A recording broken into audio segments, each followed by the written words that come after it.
오직 소망의 하나님이라는 제목으로 나아갈 때 은혜가 함께 하시기를 원합니다.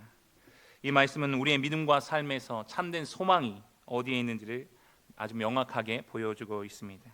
오직 하나님만이 우리에게 소망의 하나님이 되시며 하나님 안에서 우리는 기쁨과 평강을 누릴 수 있습니다. 이 은혜를 말씀을 통해서 더욱 살펴보기 원합니다. 첫 번째입니다. 다 함께 읽어보겠습니다. 시작. 서로의 연약함을 담당하라. 1절로 3절까지 말씀 다시 읽겠습니다. 시작. 믿음이 강한 우리는 마땅히 믿음이 약한 자의 약점을 담당하고 자기를 비꾸게 하지 아니할 것이라.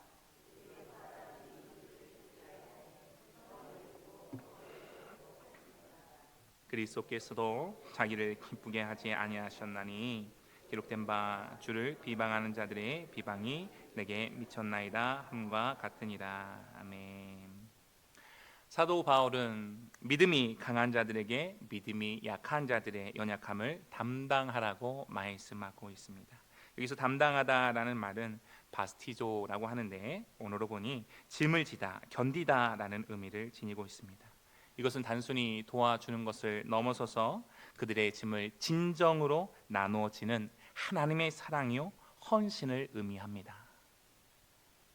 이 말씀은 당시 로마 교회 내에서 유대인 신자들과 이방인 신자들 간의 갈등과 긴장을 염두에 둔 것으로 바울은 믿음이 강한 자들이 믿음이 약한 자들을 포용하고 그들의 연약함을 받아들이며 서로 하나가 되라 말씀하고 있는 것입니다. 서로 하나가 되라 말씀하고 있는 것입니다. 서로의 짐을 나누어지고 연약함을 덮어주며 세워주는 일이 쉽겠습니까? 어렵겠습니까? 쉽지 않습니다. 어렵다고 나오시는 분은 이미 좀 그렇게 해보신 거죠? 쉽지 않습니다. 그러나 몸된 교회가 가야 할 길이 그것이다 말씀하고 있는 것입니다. 쉽지 않습니다. 그러나 말씀에서 말씀하시면 우리가 어떻게 합니까? 말씀대로 나아가려고 노력해야 하는 것입니다. 갈라디아서 6장 2절 말씀 읽어보겠습니다. 시작. 너희가 짐을 서로 지라 그리하여 그리스도의 법을 성취하라 말씀합니다. 서로의 짐을 지는 것이 그리스도의 법.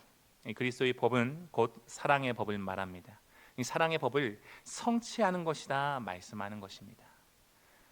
근데 짐을 지기 싫다 말한다고 한다면 사랑의 법을 성취하는 것에는 관심이 없습니다 하는 것과 마찬가지입니다. 여기서 짐은 우리의 죄, 약점, 고민, 근심 등 영적, 정서적, 실제적인 모든 부담을 포함하고 있다라는 것입니다.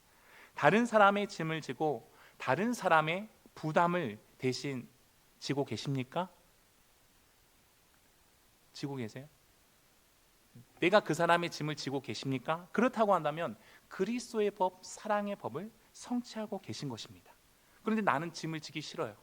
다른 사람의 부담을 지우고 있어요. 이것은 뭔가 잘못되어 가고 있는 것입니다. 빌립보서 2장 3절로 4절 말씀 읽어보겠습니다. 시작. 아무 일에든지 다툼이나 허용으로 하지 말고 오직 겸손한 마음으로 각각 자기보다 남을 낮게 여기고 각각 자기 일을 돌볼 뿐더러 또한 각각 다른 사람들의 일을 돌보아 나의 기쁨을 충만하게 하라. 아멘. 다른 사람을 돕는 것도 쉽지 않은데 지금 무슨 말씀하고 있는 것입니까? 단순히 다른 사람을 돕는 것을 넘어서서 다른 사람의 필요와 관심사를 자신의 것처럼 여기라 말씀하는 것입니다. 이것이 교회가 가는 길이다. 하나가 되는 길이다. 말씀하는 것입니다. 나는 얼마나 다른 사람에게 관심을 기울이고 있습니까? 2절 말씀과 같이 우리는 우리의 기쁨을 위해 살아가는 것이 아니라 이웃을 기쁘게 하고 덕을 세우기 위해 살아가야 한다 하는 것입니다. 나는 지금 나를 위한 삶을 살아가고 있습니까? 아니면 말씀대로 이웃을 위한 삶을 살아가고 있습니까? 돌아보셔야 합니다. 시편 133편 1절 말씀 읽어보겠습니다. 시작. 보라, 형제가 연합하여 동거함이 어찌 그리 선하고 아름다운고. 우리가 서로 연합하고 사랑으로 하나 될 때 그 모습이 하나님 보시기에 아름답다, 선하다 말씀하시는 것입니다. 나는 짐을 들어서 저희의 부담을 내가 지어서 너무 힘이 든데 전혀 아름답다고 생각되지 않는데 하나님은 그 모습을 보시고서 아름답다 말씀하시는 것입니다. 우리의 연합은 단순한 협력이 아니라 하나님 안에서 이루어지는 거룩한 교제가 되어야 한다라는 것입니다. 그러니까 교제가 무엇이에요? 재미있는 얘기, 은혜스러운 얘기만 하고 마치는 것이 아니라 서로의 짐을 나눠서 그 연약함을 담당하는 것이 거룩한 교제가 된다라는 것입니다. 우리 성도님들은 지금 그 거룩한 교제에 힘써 나아가고 계십니까? 아멘.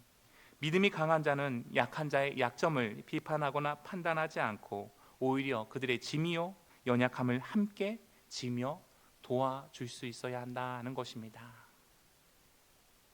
나는 연약한 사람의 그 짐을, 그 부담을 들어주는 자입니까? 아니면 아우 너 가져, 너가 더 지어, 나 너무 힘들어, 이렇게 하고 계십니까? 여기서 중요한 본은 바로 예수 그리스도가 되십니다. 예수님은 자신을 기쁘게 하지 않으셨고 우리를 위해 희생하셨습니다. 죽으셨습니다. 사흘 만에 부활하셨습니다. 성령으로 지금도 우리와 함께하고 계십니다. 우리의 죄와 연약함을 대신 짊어지셨고 우리에게 구원을 주셨습니다. 초대교회 성도들은 이 예수님의 본을 따라 서로를 섬기고 희생하며 공동체를 세우는 것을 가장 중요하게 여겼다 하는 것입니다. 그리스도의 본을 따라 우리 또한 이웃의 연약함을 돌보며 그들을 세워주는 삶을 살아가셔야 할 줄로 믿습니다. 단순히 형제 자매의 필요를 채우는 것을 넘어 그들의 고통과 연약함을 함께 느끼고 그들을 세워주는 일에 헌신하실 수 있기를 바랍니다. 옆에 한번 둘러보세요. 그런 분이 계신가요? 그런 분이 계신가요? 이것이 바로 교회의 모습이며 그리스도의 몸된 공동체가 보여줘야 할 모습이다 지금 말씀하고 계신 것입니다. 고린도전서 3장 16절 말씀 읽어보겠습니다. 시작. 너희는 너희가 하나님의 성전인 것과 하나님의 성령이 너희 안에 계시는 것을 알지 못하느냐. 아멘. 내 안에 거하시는 진리의 영 보혜사 성령님께서 우리 성도님들을 주장하사 서로의 연약함을 넉넉히 받아주고 담당하실 수 있기를 바랍니다. 우리가 보여지는 교회뿐만 아니라 우리가 교회가 되어야 된다라는 거예요. 교회에 강한 사람들이 와요? 건강한 사람들이 와요? 아니에요. 약한 사람들이 와요. 죄인들이 와요. 연약한 사람들이 와요. 그들을 받아주실 수 있어야 된다라는 것입니다. 나는 그들을 받아줄 수 있는 교회가 되십니까? 아니면 야 나도 힘들어 저리가 하고 계십니까? 그래서는 안 된다 하는 것입니다. 서로의 연약함을 넉넉히 담당하시는 이 모습을 하나님께서 기뻐하시며 아름답게 보십니다. 이 모습을 통해 하나님께 영광을 돌리게 되며 하나님의 사랑을 세상에 나타내는 증인된 삶을 우리 성도님들이 살아내시기를 원합니다.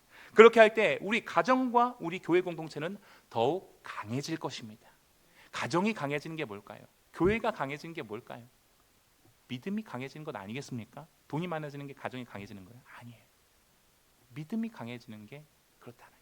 서로의 짐을 더욱더 지고 질 수 있는 그 교회가 강한 교회가 되는 거예요. 강한 가정이 되는 줄로 믿습니다. 이웃의 짐을 나눠지는 것은 우리의 희생을 요구할지라도 그것을 통해 우리는 하나님께 더 가까이 나아가게 된다는 사실을 분명하게 기억하시기를 원합니다. 왜요? 이렇게 힘이 든데 예수님께서는 그 십자가를 어떻게 지셨을까? 주님, 예수님께 더욱더 집중하며 초점을 맞추며 나아갈 수 있게 된다라는 거예요. 우리 교회 안에서, 가정에서, 직장에서 믿음이 약한 자들을 비판하고 판단하는 것이 아닌 돌보고 격려하며 그들의 약점을 대신 짊어지는 사랑의 실천이 있기를 원합니다. 이를 통해 하나님의 사랑이 우리 온 성도님들 가운데 더욱더 흘러넘치게 될 줄로 믿습니다. 두 번째입니다. 읽어보겠습니다. 시작. 인내와 성경의 위로로 소망을 가지라. 4절로 6절 말씀 읽어보겠습니다. 시작. 무엇이든지 전에 기록된 바는 우리의 교훈을 위하여 기록된 것이니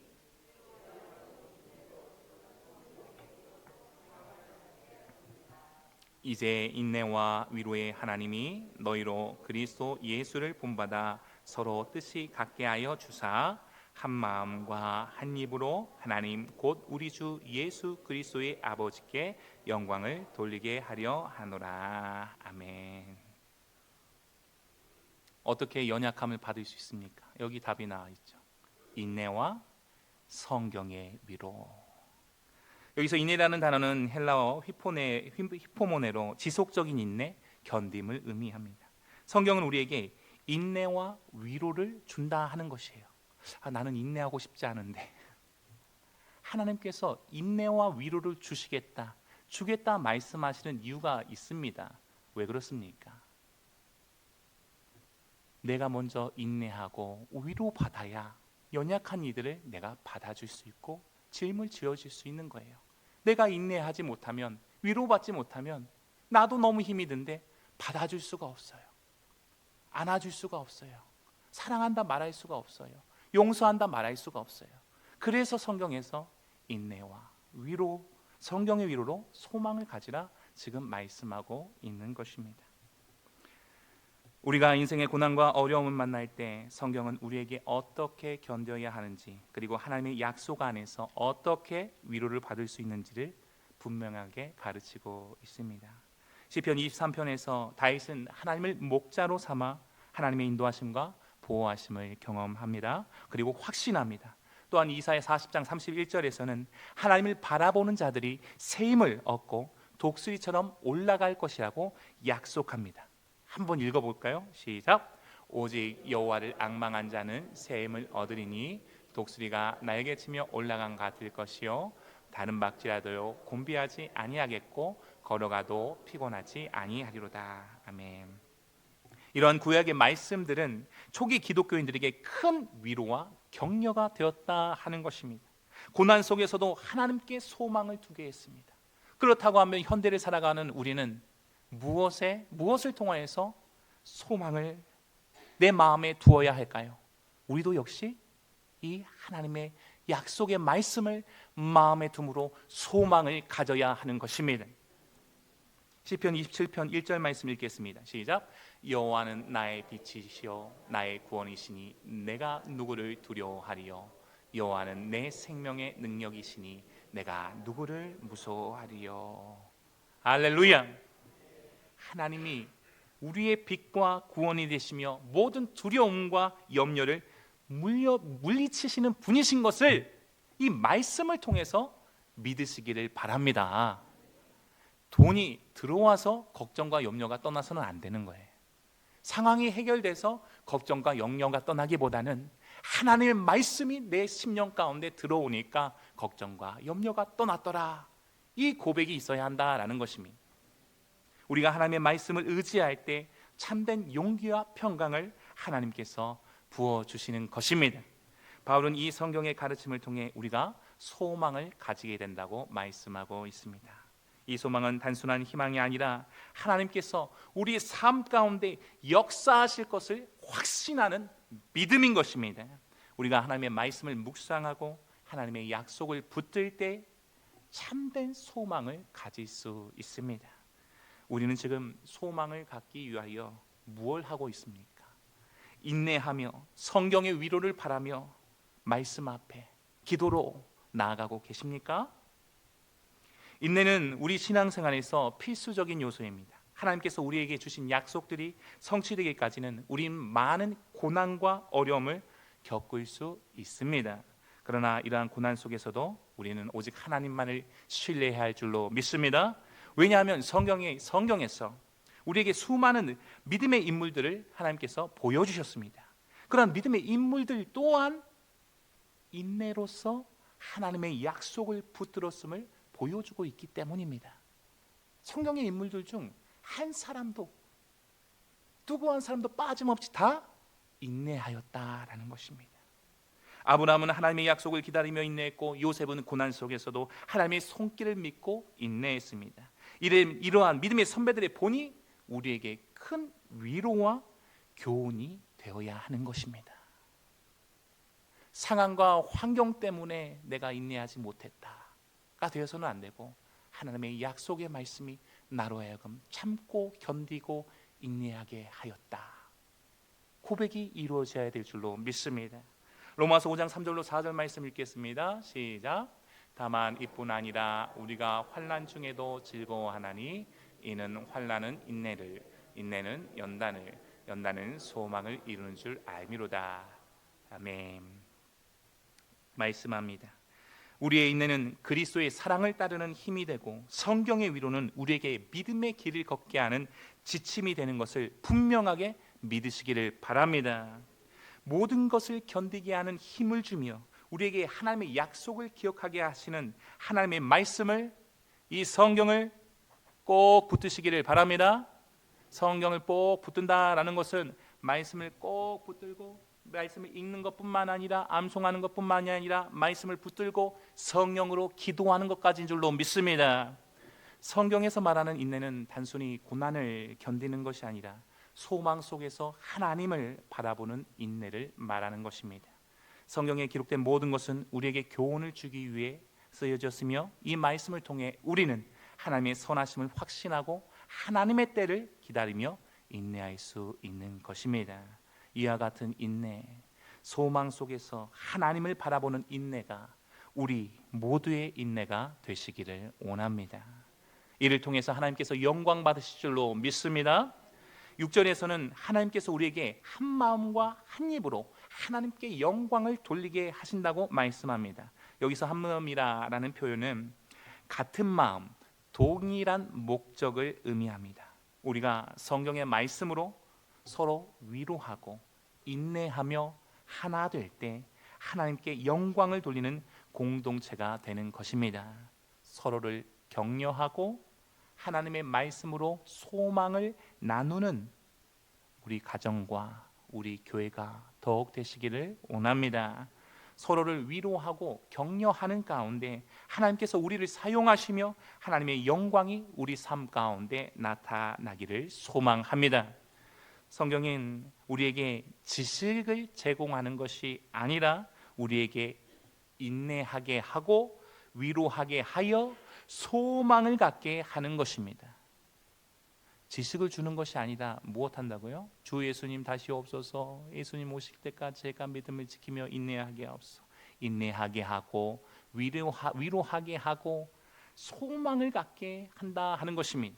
이 소망이 우리로 완전하신 하나님의 계획을 믿고 기대하며 나아가는 힘이 되는 것입니다.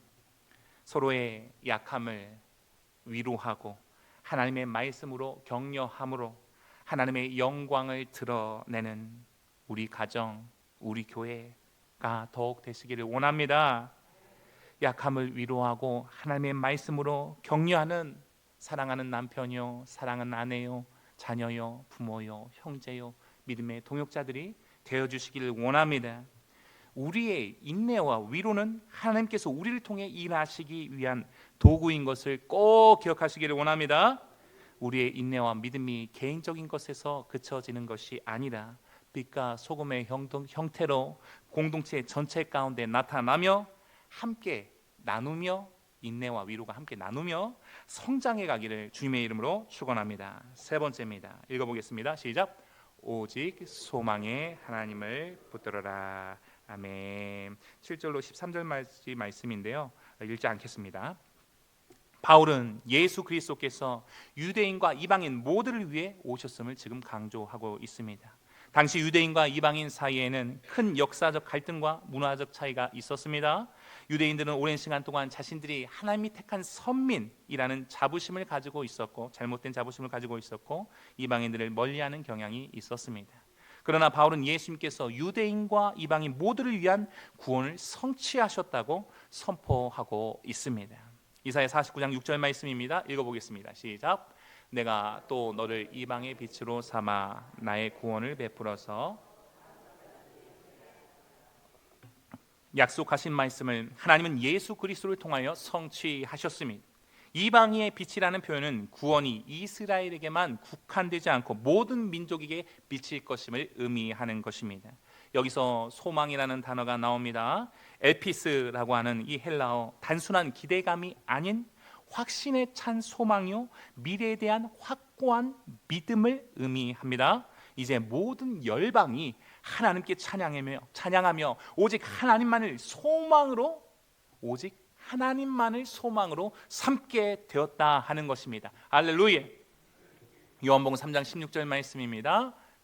하나님이 세상을 이처럼 사랑하사 독생자를 주셨으니 이는 그를 믿는 자마다 멸망하지 않고 영생을 얻게 하려 하심이라. 아멘. 창조된 세계, 하나님께서 창조한 모든 세계 전체를 의미하는 이 세상 가운데 하나님이 독생자 예수 그리스도를 보내주셨고, 이제 누구든지 믿는 자마다 전능하신 하나님을 소망 삼는 놀라운 기적의 삶이 열려진 것입니다. 아멘. 우리 성도님들의 소망이 누가 되셨다고요? 예수 그리스도요. 우리 하나님이 소망 되셨다라는 거예요. 할렐루야. 하나님만이 우리의 소망의 하나님이 되신 줄로 믿습니다. 하나님은 우리가 믿음 안에서 기쁨과 평강을 충만하게 누리도록 하시고 성령의 능력으로 소망이 넘치게 하신다 말씀하시는 것입니다. 여기서 평강은 히브리어로 샬롬으로 단순한 평화가 아니라 온전함과 조화, 번영을 포함하는 의미 있습니다. 우리가 하나님을 믿고 의지할 때 하나님의 성령께서 우리에게 기쁨과 평강을 부어주시고 소망 또한 넘치게 하시는 것입니다. 아멘. 그러면 내가 하나님을 믿고 의지하는데 왜 내 마음 가운데 기쁨과 평강이 있지 않을까? 어떻게 해야 돼요? 그러면 더욱더 믿고 의지해야 한다라는, 한마디로 쉽게 말해서 집중하셔야 한다라는 거예요. 하루만 집중해 볼까? 하루만 집중해도 하나님께서 기쁨과 평강을 받아 누리시는 분, 1시간만 집중해도 그러신 분이 있어요. 근데 어떤 사람은 그렇지 않아요. 집중하셔야 된다라는 거예요. 이왕 예수를 믿었다고 한다면 이와 같은 놀라운 하나님의 복을 우리가 누려야 하지 않겠습니까? 하나님의 성령께서 우리 온 성도님들에게 기쁨과 평강을 부어주시길 원합니다. 소망이 넘치게 하시길 원합니다. 오직 우리 성도님들 한 분 한 분이 하나님만을 더욱더 믿고 의지하며 집중함으로 나아오실 수 있기를 바랍니다. 하나님의 성령께서 우리 성도님들에게 기쁨과 평강을 부어주십니다. 생각해 보세요. 하나님께서 분명히 말씀하셨습니다. 사모하는 자에게 은혜를 더하신다 말씀하셨어요. 나는 지금 이 세상으로 말미암은 기쁨과 평강을 바라고 있는가? 아니면 하나님께서만 주실 수 있는 기쁨과 평강을 바라고 있는가? 생각해 보셔야 돼요. 하나님께서만 주실 수 있는 그 기쁨과 평강을 바라실 수 있기를 바랍니다. 하나님께서 소망이 넘치게 하실 줄 믿습니다. 이 기쁨과 이 평강과 이 소망만이 온 열방 가운데 길어버린 어린 양들에게 소망이 되어지며 놀라운 기쁨이 되어지는 줄로 믿습니다. 이 소망이 내 가운데 충만케 되어지면 무슨 일이 나요? 우리의 삶을 통해서 그 소망이 어때요? 흘러 다른 사람들에게도 전달되게 된다라는 것입니다. 우리가 받은 소망을 나누고 온 세계 열방 가운데 하나님의 사랑을 전파하는 모든 성도님들이 되시기를 원합니다. 먼저는 가정에서 남편과 아내에게, 자녀에게, 부모님께, 형제 자매에게 소망을 흘려보내시길 원합니다. 이 가정에서 소망을 흘려보내지 못하는데 밖에 나가서 소망 흘려보낸다고 하면서 이럴 수 있어요? 그러실 수 있어요. 그러나 그것은 하나님께서 보시기에 아름다운 모습은 아니다라는 것이. 일터에서 동료에게, 상사에게, 부하 직원에게, 몸된 교회에서 믿음의 동역자들에게 이 소망을 흘려 보내실 수 있기를 바랍니다. 이 소망은 단순히 개인적인 차원을 넘어섭니다. 가정과 일터를 넘어 전 세계로 확장되는 하나님의 사랑을 나타내는 것입니다. 하나님께서 우리의 소망이 되시고 그 소망이 우리의 가정과 직장 모든 관계 속에서 나타나기를 원합니다.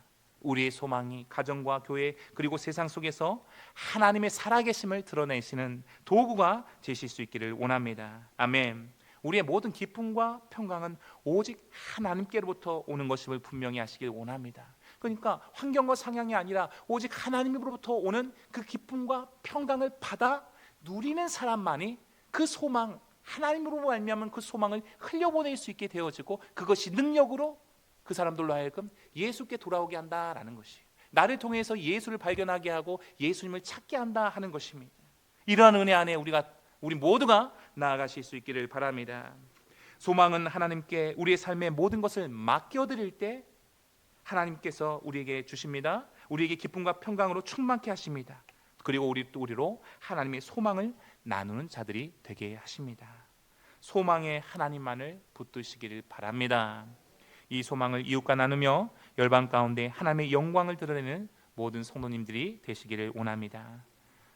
분명히 기억하시길 바랍니다. 하나님께서 우리에게 주신 이 소망은 절대 변하지 않습니다. 세상에서 말합니다. 이것이 소망이다. 명예가 소망이다. 지위가 소망이다. 돈이 소망이다. 건강이 소망이다. 그러나 이 모든 것들은 변합니다. 그러나 하나님께서 우리에게 주신 이 소망은 절대 변하지 않는 줄로 믿습니다. 우리가 때로 어려움과 고난을 겪을 수 있지만 하나님께서 주시는 이 소망은 변함이 없습니다.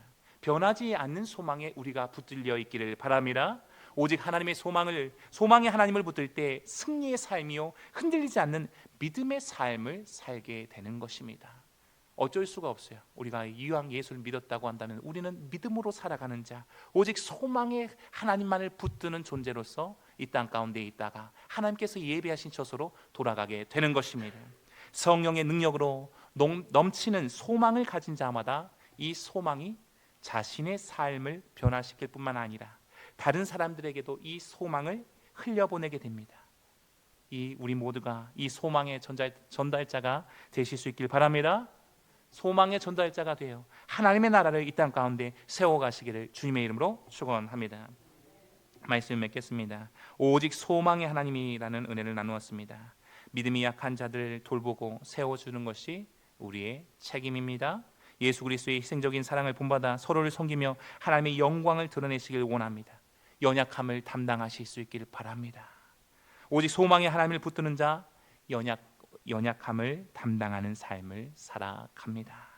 성경을 통해 우리는 인내하며 그 속에서 참된 소망을 찾게 됩니다. 인내와 위로의 근원이신 하나님만을 의지하며 서로 한 마음으로 하나님께 나아가야 할 줄로 믿습니다. 성경 말씀을 붙들고 서로를 격려하며 소망을 나누는 우리 가정, 우리 교회가 모든 기관과 조직이요 공동체가 되시기를 원합니다. 그리고 오직 소망의 하나님을 붙드시기 바랍니다. 우리 각 사람의 소망이 자라고 전파되어 온 세상 가운데 하나님의 이름만이 찬송케 되며 영광 받으시기를 원합니다.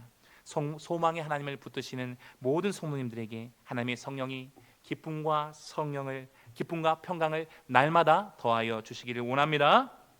하나님을 향한 확신에 찬 믿음을 가지고 하나님의 평강을 누리시기를 원합니다.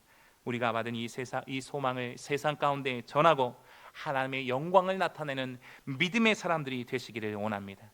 오직 소망의 하나님께서 우리 성도님들의 모든 삶에 넘치는 소망을 부어주시기를 주님의 이름으로 축원합니다.